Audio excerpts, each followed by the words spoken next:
대한민국 어느 곳도 퇴직자를 걱정해주는 회사는 없다. 전편에 이어서 네 번째 화두, 생활 리듬이 무너지면 인생도 무너진다. 퇴직하고 나면 세상이 조용해지죠. 내가 했던 역할이 사라진 만큼 시간을 쪼개서 바쁘게 움직였던 활동이 멈춰버리니까요. 내가 냈던 소리도, 남이 나에게 주문하던 소리도 다 사라집니다. 예를 들어볼까요?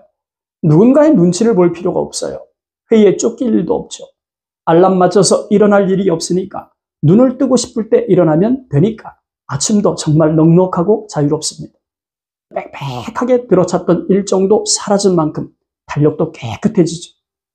이처럼 텅 빈 일상이 처음엔 해방감처럼 느껴집니다.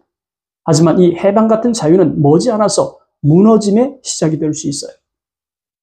어떤 심리학자가 이런 말을 합니다. 인간은 목적 없는 자유에 익숙하지 않다. 스스로 질서를 만들지 못하면 자유는 곧 공허가 된다. 퇴직 후에 아침을 상상해 보셨습니까? 일어나도 어디 갈 곳이 없어요. 씻을 필요도 없고 옷을 갈아입을 이유도 없습니다. 점심은 혼자 먹는 일이 잦아지고 시간은 늘어지듯 흘러가지. 그리고 어느 날인가 늘 보던 거울을 보면서 이런 말을 중얼거리기도 합니다. 내가 지금 뭘 하고 있는 거지? 퇴직하면 무너지는 건 일상이 아니라 삶을 지탱하던 그 구조 자체가 무너진다고 보는 게 정확하죠. 회사는 우리에게 출근이라는 리듬을 줬고 보고라는 목적을 줬고 동료라고 하는 존재 이유를 줬던 게 사실입니다. 그 모든 게 퇴직과 함께 사라지면 하루가 무의미해지고 나라고 하는 사람도 갈 바를 몰라서 헤매는 일상이 전개되죠. 퇴직 후 생활 리듬이 없는 하루는 존재가 흐려지는 하루가 될 수밖에 없어요. 생활 리듬은 생산성을 높이는 도구가 아니죠. 퇴직자에게 생활 리듬은 생존 그 자체입니다. 생활 리듬이 있는 사람은 흔들리지 않지만 생활 리듬이 없는 사람은 그날그날의 감정에 이리저리 끌려다니는 삶을 살게 되니까요. 그렇다면 퇴직자에게 필요한 생활 리듬은 무엇일까요? 여러분, 이런 생활 리듬 어떨까요? 오전 9시 커피 한 잔을 내리고 10시 하루에 할 일 3가지를 노트에 쓰는 거죠. 12시 혼자서라도 밖에 나가서 햇볕을 쬐입니다. 오후엔 1시간 독서 혹은 정보 정리를 하는 거죠. 그리고 저녁엔 하루를 돌아보면서 메모를 남깁니다. 물론 개인마다 차이가 있겠지만 제가 드리고 싶은 말은 비록 소소한 일상이지만 이런 리듬이 반복될 수 있도록 퇴직자의 하루는 다시 의미 있는 시간으로 회복된다는 사실입니다. 적지 않은 퇴직자들이 이런 말을 합니다. 하루가 너무 길어요. 하지만 하루가 진짜 긴 게 아니라 하루가 무의미하게 흘러가서 그렇게 느껴지는 것 아닐까요? 생활 리듬이 생기면 시간은 짧아지고 감정은 안정을 찾게 된다는 점을 말해주고 싶습니다. 그리고 무엇보다 중요한 것은 나에게 맞춰진 생활 리듬은 나의 미래를 위한 사다리가 된다는 점이죠. 글쓰기 생활 리듬이 있다면 그것은 나의 콘텐츠가 될 수 있어요. 운동 생활 리듬을 가지고 있다면 건강을 유지하는 데 더 없는 보약이 되겠죠.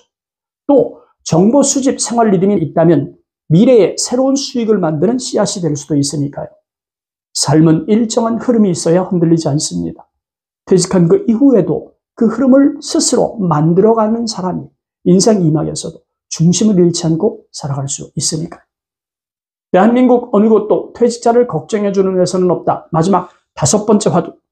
내 이름으로 남을 준비되어 있습니까? 퇴직하고 나면 나를 설명해주던 단어들이 하나씩 떨어져 나갑니다. 부장, 이사, 과장, 당연하겠죠. 그 모든 직함이라는 외투를 벗고 나면 온전한 내 이름 하나만 남게 됩니다. 그런데 혹시 이런 생각 해보셨습니까? 이 이름 말고 나는 누구일까? 이제부터 나를 누구라고 소개해야 할까? 직장 안에서는 나에 대한 호칭이 나의 정체성이었죠. 사람들은 내 이름보다 내 직급을 먼저 불렀고 그 호칭이 나의 사회적 위치를 대신해줬다고 해도 틀린 건 아니니까요. 그런데 퇴직과 함께 나를 부르던 호칭이 사라진 지금은 어떻습니까? 퇴직 후 나 자신을 소개할 기회가 있었습니까? 혹여 내 자신을 소개한 적이 있었다면 나를 누구라고 말하셨는지 정말 궁금합니다. 제가 참석하는 모임에서 알게 된 퇴직자가 하는 말이에요. 이름으로 불리는 게 이렇게 낯설 줄 몰랐습니다. 퇴직 후 나를 설명할 수 있는 것이 없다는 게 이렇게 두려운 일일지 몰랐습니다. 퇴직하기 전까지 우리는 직함으로 살았다고 해도 과언이 아니죠. 하지만 퇴직을 하고 나면 온전한 나의 이름으로 살아가야 하는 게 현실입니다. 나의 이름을 존중받기 위해서는 내 이름 자체가 무게를 가질 수 있게 해야 하지 않겠습니까? 그렇다면 내 이름의 무게는 어떻게 만들어질까요? 저는 이런 방법을 쓰고 있습니다. 글로 정리된 것을 강의할 수 있게 콘텐츠화해서 세상과 소통하고 있습니다. 또 그렇게 준비된 콘텐츠를 통해서 전 직장 동료들과 만나고 퇴직 준비에 필요한 요소들을 전하는 역할도 하고 있죠. 조용한 성격이지만 함부로 대하지 못하게 단단한 품격을 유지하려고 애쓰고 있습니다. 나이값은 해야 하니까요. 내 이름의 무게는 내가 만들었던 행동의 기록들이 쌓여야만 가능한 일이죠. 그러니까 퇴직했다고 삶이 끝난 게 아니라 이제는 누구의 기준도 아니라 나 자신의 기준으로 살아가야 할 시간이 시작되었다고 인식하는 게 중요합니다. 루신이 했던 말이 있어요. 사람은 죽고 이름은 남는다. 그러나 그 이름이 기억되는 이유는 살아있을 때 무엇을 남겼는가에 달려있다. 퇴직한 지금 당신의 이름은 어떤 이야기로 기억되고 있을까요? 그냥 직장 다녔던 사람, 자녀 뒷바라지 하셨던 아버지, 회사에서 열심히 일했던 누구, 퇴직자 여러분, 이제 다르게 살아갑시다. 우리의 이름을 새롭게 쓸 시간이 왔다는 사실을 부정하지 맙시다. 다시 한번 강조드리지만 퇴직은 짐을 내리는 순간이 아니라 내가 누구인지 진짜로 마주하게 되는 시간이에요. 이름 하나로도 충분히 살아갈 수 있는 사람이 되려면 지금부터라도 나의 이야기를 다시 써 나가야 합니다. 세상에 어찌되었든 우리 같은 퇴직자를 걱정해 줄 회사는 없어요. 하지만 당신이 당신을 준비할 수는 있습니다.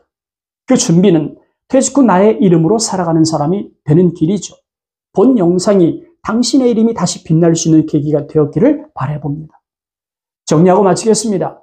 대한민국 어느 곳도 퇴직자를 걱정해 주는 회사는 없다. 첫 번째 화두는 퇴직은 망각의 시작이라는 제목으로 직함이 사라지면 이름조차 잊힌다. 기억되지 않는 존재로 남지 않으려면 준비가 필요하다고 말씀을 드렸어요. 두 번째 화두는 돈이 없으면 존엄도 없다는 내용으로 연금은 생존비에 지나지 않는다. 생활비가 아니다. 수입 구조 없이는 누구든 무너진다는 점을 강조했습니다. 세 번째 화두는 관계는 저절로 유지되지 않는다는 제목이었어요. 사람이 떠난 게 아니라 구조가 무너진 것이다. 이제는 내가 먼저 관계를 설계해야 한다는 점을 말씀드렸죠. 네 번째 화두, 퇴직 후 생활 리듬이 무너지면 감정도 흔들린다.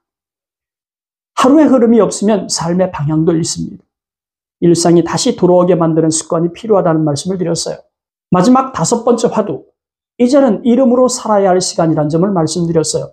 퇴직하고 나면 직함 없이 남는 건 오직 나의 이름이다. 나를 증명할 수 있는 기록을 지금부터 다시 써야 한다고 말씀을 드렸어요. 절대 잊지 말 것은 퇴직한 지금부터 누군가의 직원이 아닌 내 인생의 대표이사로 살아가야 한다는 점을 말씀드리면서 오늘 영상 마치겠습니다. 감사합니다.